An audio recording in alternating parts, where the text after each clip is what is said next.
तो सबसे पहले आपने ड्राइंग बना लिया, ठीक है? मैं रिपीट कर रहा हूँ, जो पहले भी आपने किया है, उसको रिपीट कर रहा हूँ। तो ये करने के बाद आप क्या करते हो, यहाँ आते हो, पेज सेटअप वगैरह करते हो। पेज सेटअप में आपने ये सब करेक्ट किया है, पीडीएफ 1711 लेआउट 1:1, इट्स करेक्ट। उसके बाद मेक व्यू एमवी से आप विपोर्ट बनाते हो। ये विपोर्ट डिफॉल्ट का ही रेज कर देंगे। एमवी जब भी करोगे ना, आप चाहो तो कितने भी विपोर्ट बना सकते हो, राइट? तो आपने इस तरीके से इसको विपोर्ट को बना लिया। उसके बाद हम लोग इसको स्केल को लेते हैं यहाँ से, राइट? आपने लिया है 1/4। अपना स्केल भी यहाँ हम बना सकते हैं, which you know. Double click करेंगे तो हम बाहर की तरफ पेपर स्पेस में आ जाते हैं, अंदर की तरफ क्लिक करेंगे तो मॉडल स्पेस में आ जाते हैं। Multiple times, 2 times at least. Clear? इस तरीके से ये हो गया। देखिए, अंदर गए, बाहर आ गए, अंदर गए, ये बाहर आ गए। हम इसको शॉर्ट की में MS टाइप करके भी कर सकते हैं, MS enter, PS enter for paper space. कोई भी चीज जब हम यहाँ बनाते हैं वो पेपर स्पेस में है, जब हम अंदर जाके कोई चीज बनाते हैं वो अंदर के स्पेस में है। अब अगर ये सिलेक्ट करना चाहे नहीं होगा, क्यों? क्योंकि ये बाहर के पेपर स्पेस में बना हुआ है और ये वाला मॉडल स्पेस में। बाहर आ गए, इसको सिलेक्ट करोगे, इन ड्राइंग्स को सिलेक्ट करोगे, नहीं सिलेक्ट होगा। क्यों? क्योंकि ये सारे मॉडल स्पेस में बने हुए हैं, लेकिन ये वाला पेपर स्पेस में बना हुआ है, तो आप इसको सिलेक्ट कर सकते हो। सो ये सवाल आता है कि why do we use paper space? It's like paper. आप पेपर डिसाइड करते हो, पेपर साइज, उसका स्केल डिसाइड करते हो, देन यहाँ पे टाइटल ब्लॉक डिसाइड करते हो। पेपर स्पेस में जनरली हम लिखते नहीं हैं, लेकिन कुछ लोग प्रेफर करते हैं कि यहाँ पे इनके हम ड्राइंग के नाम या टाइटल को दे सकें। सो लाइक कंट्रोल 3 किया हमने, यहाँ से हम जनरली एनोटेशंस में जाकर ये चीज हम लोग यहाँ करते हैं। तो ये पेपर स्पेस में किया जा सकता है। ये कुछ लोग मॉडल स्पेस में भी करते हैं। लीजिए, सेम चीज को मैंने मॉडल स्पेस में भी किया। देखिए, साइज में कोई डिफरेंस नहीं आएगा। देख रहे हैं आप? इस चीज को समझिए, इट्स वेरी इंपॉर्टेंट। कोई पूछे कि पेपर स्पेस में क्या करते हैं, तो जनरली ये टाइटल्स वगैरह हम पेपर स्पेस में करते हैं। सेम चीज मॉडल स्पेस में भी कुछ करना चाहते हैं कुछ लोग। सो साइज में डिफरेंस क्यों नहीं आ रहा? क्योंकि ये देखिए एनोटेटेड है। ये ट्रायंगल दिख रहा है आपको, ये कर्सर के साथ में ऊपर को। सो जो भी चीजें एनोटेटेड होगा, एनोटेटेड मीन्स ऑटो एडजस्ट करेगा किसी भी व्यू पोर्ट के स्केल के according, as per the scale of the viewport, your annotated text, hatching, dimension, etc. Comes together. It comes automatically to the size which is required. अब इसको हमें test करना हो कि ये साइज बहुत बड़ा छोटा तो नहीं है ना? तो उसके लिए हम लोग कंट्रोल P कर सकते हैं। कंट्रोल P करने के बाद में कंटिन्यू एज सिंगल शीट, उसका प्रीव्यू करेंगे। प्रीव्यू में ओवरऑल हम देख लेते हैं, देन प्लॉट करते हैं। प्लॉट करने के बाद आप इसको जहां सेव करना चाहें कर सकते हैं। और ये जब ओपन होता है तो आपको करना क्या है कि इस पूरे ड्राइंग को, इस पे क्लिक करने के बाद यहाँ आएंगे और इसको आपको किस पे देखना है? 100 पे। कितने पे देखना है आपने? 100 पे देखना है। सो 110 ज्यादा है, ये 100 है। मीन्स A3 जो आपने पेपर सेट किया था, उस पेपर साइज पे आपका टेक्स्ट इस साइज में दिख रहा है, क्वाइट विजिबल। तो ये साइज सही है। लेकिन जो डायमेंशंस आपने कर रखे हैं वो डायमेंशंस रॉन्ग है, विजिबल है ही नहीं। सो इम्पॉर्टेंट क्या है यहाँ पे? The importance of size of the paper which you have taken is very important when you are doing things in AutoCAD. Okay, so as per the size of the paper, हम यहाँ पे PDF में इसको 100% कर देते हैं, चाहे A2 paper size हो, A1 हो, A0 हो। अकॉर्डिंगली क्या होगा कि हमारा जो टेक्स्ट है ना, रहना तो सेम चाहिए, चाहे आप किसी भी पेपर साइज में कर रहे हो या किसी भी व्यू पोर्ट का स्केल कुछ भी हो, लेकिन टेक्स्ट हमेशा सेम होने चाहिए। फॉर एग्जाम्पल मैंने आपको A1 पेपर दे दिया है, तो क्या आप बहुत बड़े बड़े टेक्स्ट लिखोगे क्या? अगर मैंने आपको A4 पेपर दे दिया तो क्या आप छोटे छोटे टेक्स्ट लिखोगे क्या? सो ये चीज समझने की कोशिश करो कि कैसे हम लोग टेक्स्ट को देखते हैं। साइड एलिवेशन, कहाँ डायमेंशन रिक्वायर्ड है कहाँ नहीं है ये आपको पता होना चाहिए। मिसिंग कहाँ है, कहाँ पे ज्यादा हो गया है।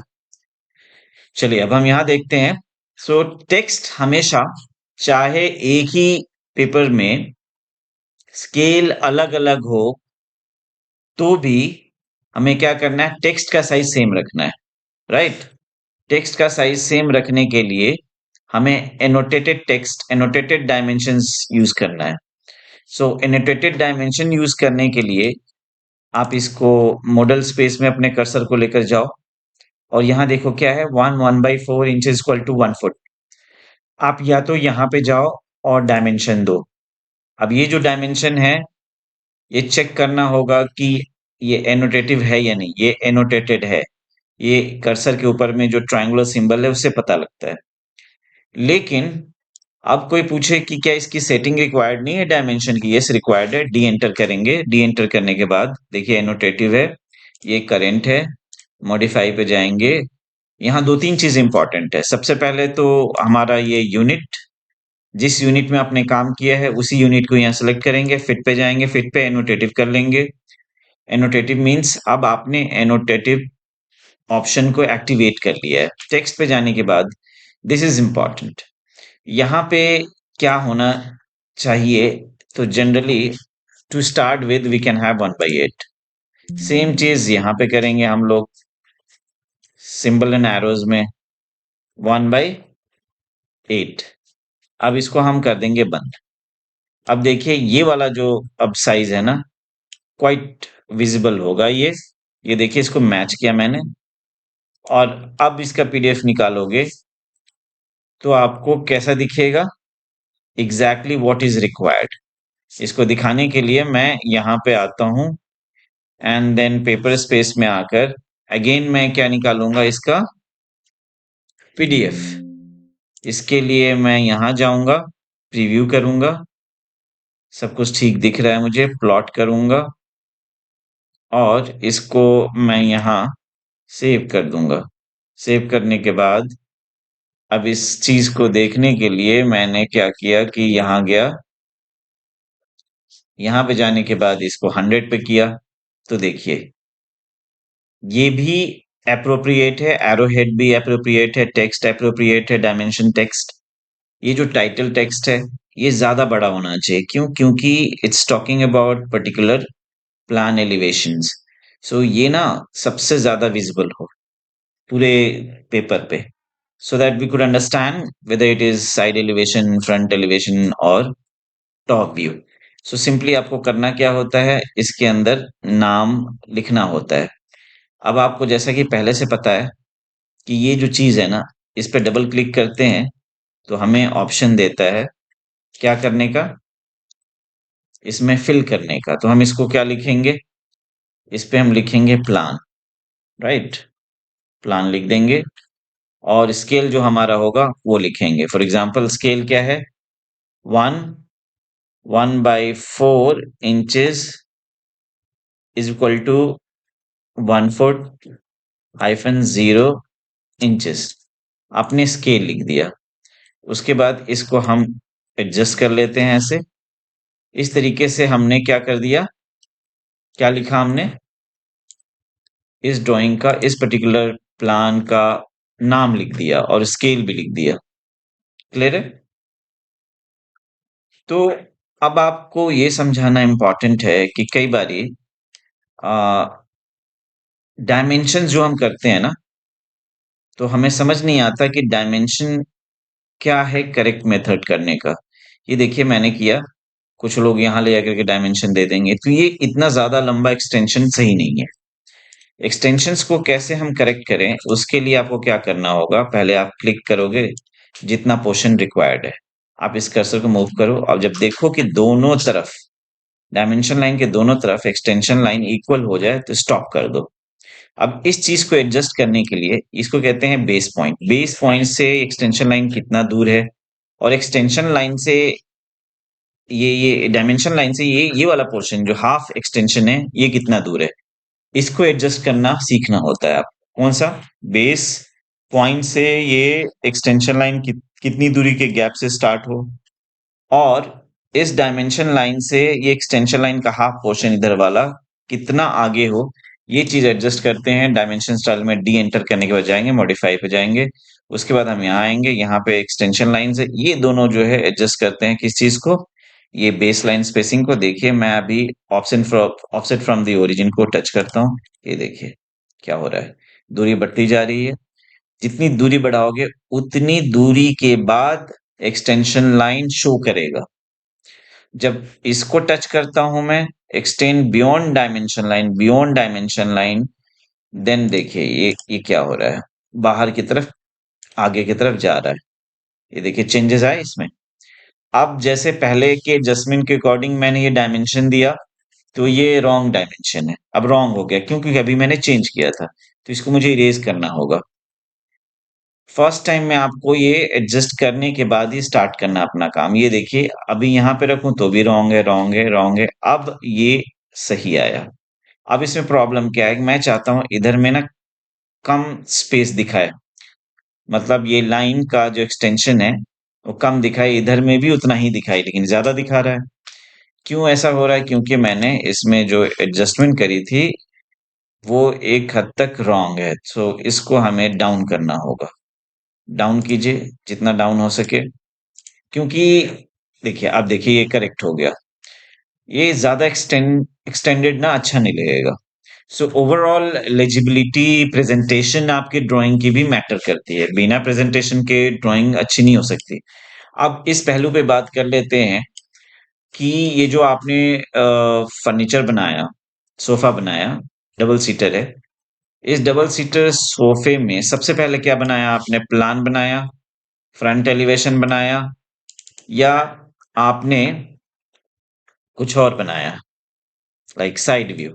सो फ्रंट एलिवेशन मैंने इसको लिख दिया, ठीक है। अब मुझे बताएं कि सबसे पहले आपने इस पर्टिकुलर फर्नीचर को बनाने के लिए सबसे पहले क्या बनाया था? ये बनाया, ये बनाया, ये बनाया। Side elevation. साइड एलिवेशन क्यों बनाया? Why side elevation? क्योंकि you should be knowing it. देखो होता क्या है, ब्लाइंडली अगर आप कहीं पढ़ रहे हो, हम्म, या आप ब्लाइंडली किसी को फॉलो कर रहे हो, क्योंकि यहाँ देखो एनालिसिस इज रिक्वायर्ड, कोई चीज कर रहे हैं तो उसके पीछे एक रीजनिंग होनी चाहिए। रीजनिंग क्या है कि जनरली लोग कहते हैं कि आप प्लान बना लो, अगर थर्ड एंगल प्रोजेक्शन सिस्टम में बना रहे हो तो प्लान बना लो, एलिवेशन बना लो, देन साइड एलिवेशन बना लो। ये जनरल ट्रेंड है, लोग कहते हैं ऐसे करो, लेकिन ये ड्राइंग ऐसे बनी ही नहीं है। सबसे पहले आपने बनाया क्या था? ये बनाया था, ये बनाया था। Side elevation. सबसे पहले साइड एलिवेशन बनाया। क्यों बनाया? वो इसलिए कि जब भी आप ऐसे समझे, क्रॉस सेक्शन जो होता है ना किसी चीज का, ये साइड वाला व्यू, वो सबसे ज्यादा इंपॉर्टेंट होता है। अगर एंगुलर हो, इसमें कोई टर्न ट्विस्ट, किसी भी तरह का डिजाइन कॉम्प्लिकेशन हो, वो सॉल्व यहीं से होता है। अगर किसी चीज की बेंडिंग हो, कोई चीज टेपर में है, तो वो यहीं से हमें क्लू मिलता है इसको बनाने के लिए एंड इसको बनाने के लिए। इसके बिना ये बन ही नहीं सकता। वो कैसे, अभी बताता हूँ। जैसे देखिए आपने साइड एलिवेशन में इसको फिक्स कर लिया, देन अब इस पर्टिकुलर क्वेश्चन को ही देखिए, इसमें क्या क्या फेस ऊपर से दिखाई देगा? ये फेस भी दिखाई देगा, ये राउंडनेस, ये वाला फेस, ये roundness, and then this taper portion. ये कैसे आपको पता चलेगा कि ये जो ऑफसेट करा है आपने लाइन, पहले तो आपने टॉप दिखाना है। ये तो पीछे का पोर्शन है इसमें वुडन, ये पहला कर्व है जो कि ये वाला कर्व है ना, ये वाला कर्व, ये बीच का प्लेन पार्ट, ये बीच का प्लेन पार्ट है, ये वाला कर्व, ये वाला कर्व है, एंड ये सिंगल लाइन जो आप दिखा रहे हो यहां से यहां तक, कि टेपरिंग को दिखा रहा है। सो ये टेपरिंग आया कहां से? साइड एलिवेशन से। साइड एलिवेशन ने हमें बताया। आप कहोगे सर कैसे करोगे? आपने जब ड्राइंग करी होगी तो उस टाइम में भी मैंने बताया था कि आप इसमें ऐसे लाइन लोगे, राइट? इसमें लाइन लोगे यूं, कर्व के लिए भी लाइन लोगे, है ना? ऐसे करके आपने इसको बनाया था। यू मस्ट बी रिमेम्बरिंग, याद है ना? Yes, sir. ऐसे करने के बाद आप इसकी मेजरमेंट्स ले लोगे। इसकी मेजरमेंट्स लोगे, आपको यहाँ से पता चल चुका ये 1/4 इंचेस है। तो आपने क्या करा, इस वाली लाइन को, ये तो वुडन सपोर्ट है पीछे, है ना? तो ये वाली लाइन को 1/4 पे ऑफसेट करा। देन आपको पता है ये कितना डिस्टेंस है, वो जो कि यहाँ पर रिप्रेजेंट हो रहा है, ये वाला पोर्शन। देन ये curve, and then again sloping distance, ये है स्लोपिंग डिस्टेंस। देखिए जितना डिस्टेंस यहाँ से यहाँ तक है, सेम डिस्टेंस हमने यहाँ पे रिफ्लेक्ट किया है। सो आप लोगों को मैं बता दूं, जब तक कि आप 1 साल के अंदर 110 और 20 ड्राइंग्स, टाइप्स ऑफ ड्राइंग्स और टेक्निकलिटीज ऑफ ड्राइंग्स सीखते नहीं हो, तो ये कोई कोर्स नहीं है। फिर आप डेकोरेशन कर रहे हो। This is not sketch, it's a drawing. अगर आपने जैसे ऑर्थोग्राफिक्स में सीखा, जनरली हम लोग ऑब्जेक्ट को जब ओरिएंट करते हैं, किसमें? फर्स्ट एंगल प्रोजेक्शन सिस्टम के अंदर या थर्ड एंगल प्रोजेक्शन सिस्टम के अंदर, तो उसके वीपी, एचपी, पीपी के पैरेलल रखते हैं फेसेस को किसी भी ऑब्जेक्ट के। जैसे ही हमने टर्न कर दिया किसी ऑब्जेक्ट को, तो उसको कहते हैं ऑब्लिक व्यू। सो ऑब्लिकनेस को समझना इंटीरियर डिजाइनर्स के बस की बात नहीं होती। नॉर्मल जो होते हैं डिजाइनर्स, उनको नहीं पता होता कि ऑब्लिक में कोई चीज चला गया तो क्या करें। वो उस तरह के कॉम्प्लिकेटेड ड्राइंग्स बना नहीं पाते। अगर आप ड्राइंग बना नहीं पाते हो, आप ड्राइंग को रीड नहीं कर पाते हो, सो आप समझो कि डेकोरेशन कर रहे हो, उसमें कोई भी टेक्निकलिटीज नहीं है ड्राइंग में। और आपको कोई भी नेशनल लेवल पे, मल्टीनेशनल लेवल पे कंपनीज पूछने वाली नहीं है। आप एक दो कमरे की चीजें बना लोगे, एक छोटा सा शॉप बना लोगे, कैफे बना लोगे, वो भी जस्ट गेस वर्क। और किसी कारपेंटर को बोलोगे कि कर दो, कोई फोटो दोगे और दिखाओगे, कहोगे कि कर दो। जब तक कि ड्राइंग में करेक्टनेस नहीं है, ये सिंपल सी चीज बता रहा हूं, ये देखिए इस सिर्फ पोर्शन को मैंने यहाँ पे एक्सप्लेन किया।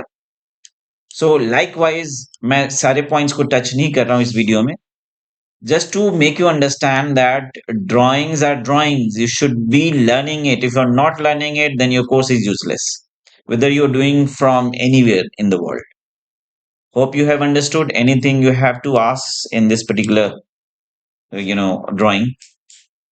डायमेंशनिंग कैसे करना है फर्दर? अगर आपको डायमेंशनिंग करना है, फॉर एग्जांपल आपने ये किया, सो फर्स्ट टाइम हमने लीनियर करा, लीनियर के बाद में आप कंटिन्यू करोगे। रिक्वायरमेंट ही आपकी ऐसी है कि आप कंटिन्यू करना चाहते हो।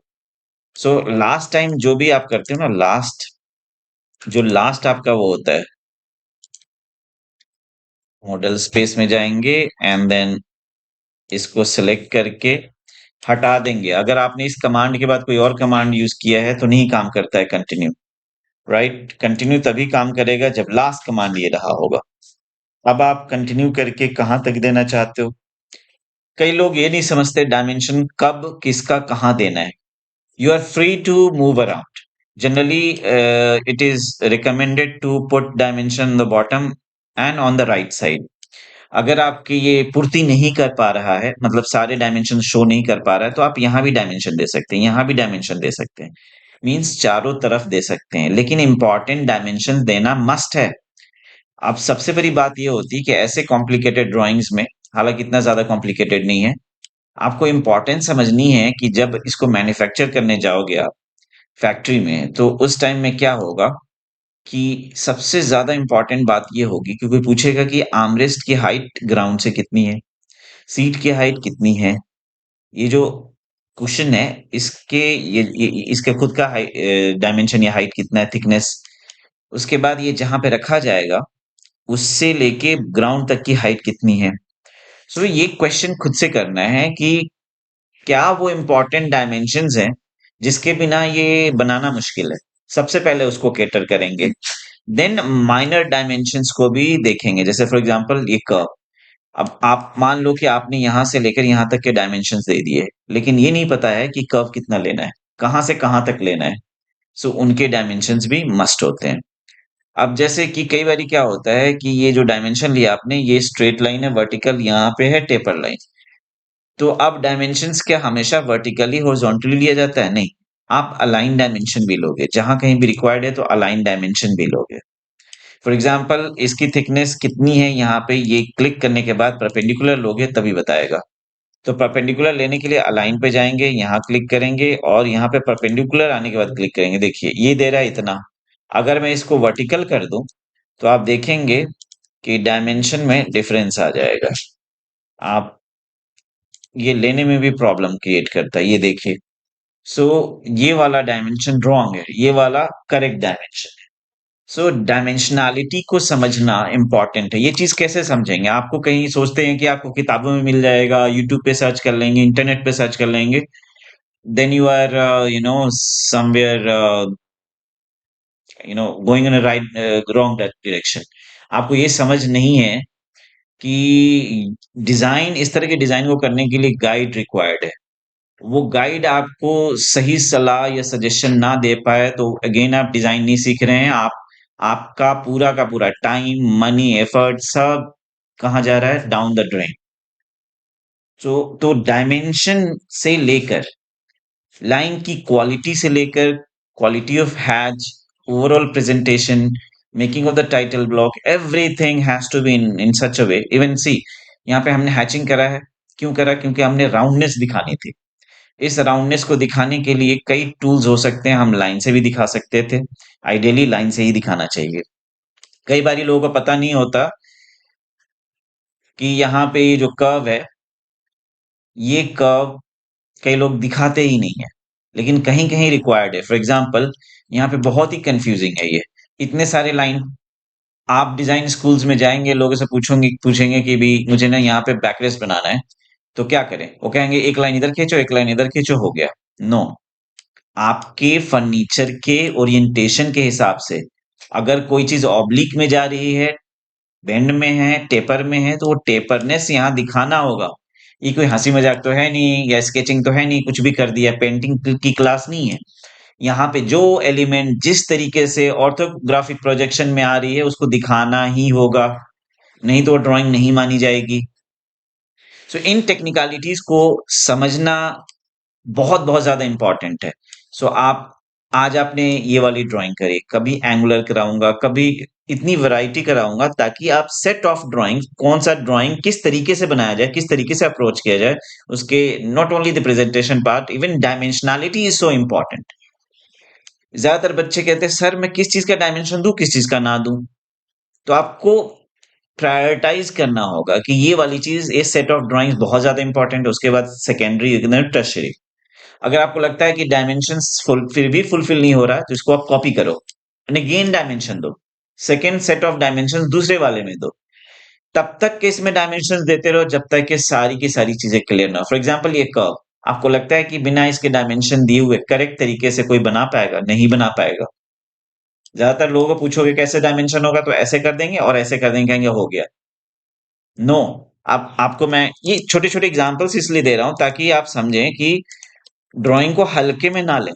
अगर आपको ड्राइंग बनाना नहीं आ रहा ना, तो आप समझो कि आप just wasting time, nothing else. अब इस चीज को अप्रोच करने के कई तरीके हैं।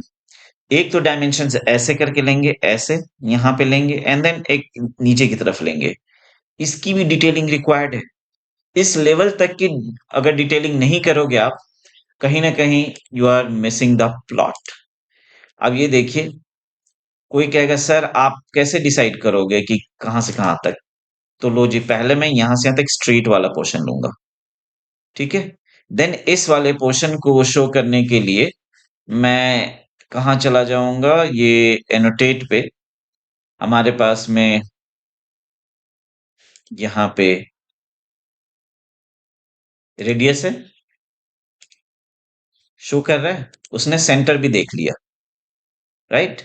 अब यहाँ पे टेपर है, यहाँ पे स्ट्रेट में टेपर है, तो इस पोर्शन से इस पोर्शन तक हम इसको अलाइन में ले लेंगे। इस लेवल की डिटेलिंग रिक्वायर्ड होगी। कई बार क्या होगा कि आप जो भी कर रहे होगे, इस फील्ड की का नेचर है, इसका एसेंस है कि आप कई बार ना गलती करोगे।